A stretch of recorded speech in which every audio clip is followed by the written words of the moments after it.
interesting to me how the evangelical Christians, some of them, are now looking at the Ukraine situation and going, oh, it's the end of days.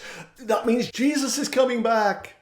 And of course they mean that guy with the beard and the long hair and the robe clutching a lamb. Well, the truth is that Jesus has been back thousands and thousands of times. Jesus is that bum you step over in the street.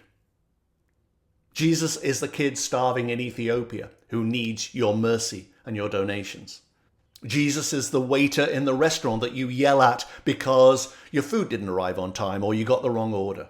In other words, Jesus is whoever reminds you to be a better person, kinder, more loving, more generous, more humble, more full of gratitude, whatever it is. That's Jesus. He's not the guy with the lamb. He's not going to show up. Because religion is based in fear, not faith, faith with a little f, they're scared. And they're looking for a shepherd, even after all these years, a guide, a guru.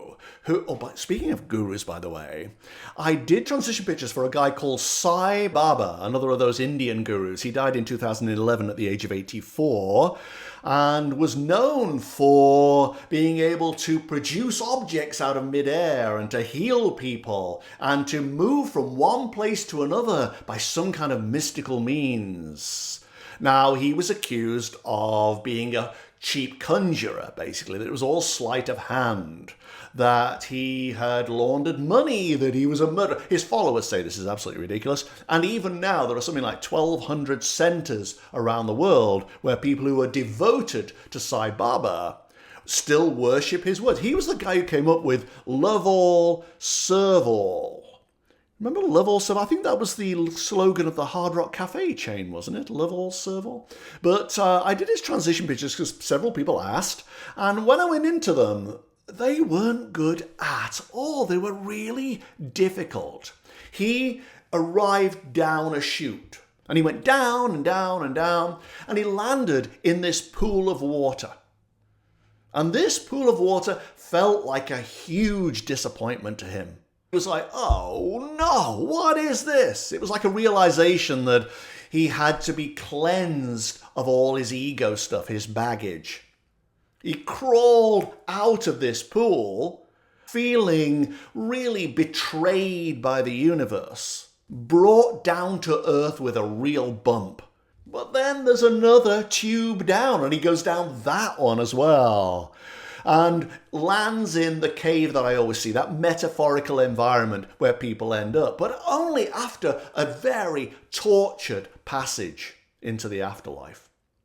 And even as he was going up the tunnel, he was so depleted.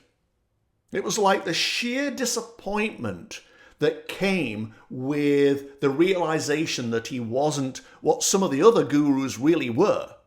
This being connected almost umbilically to the divine, that he wasn't one of those. Maybe it was sleight of hand. Maybe he was a very clever man who managed to work people's imaginations. I really don't know anything about him, so I can't comment.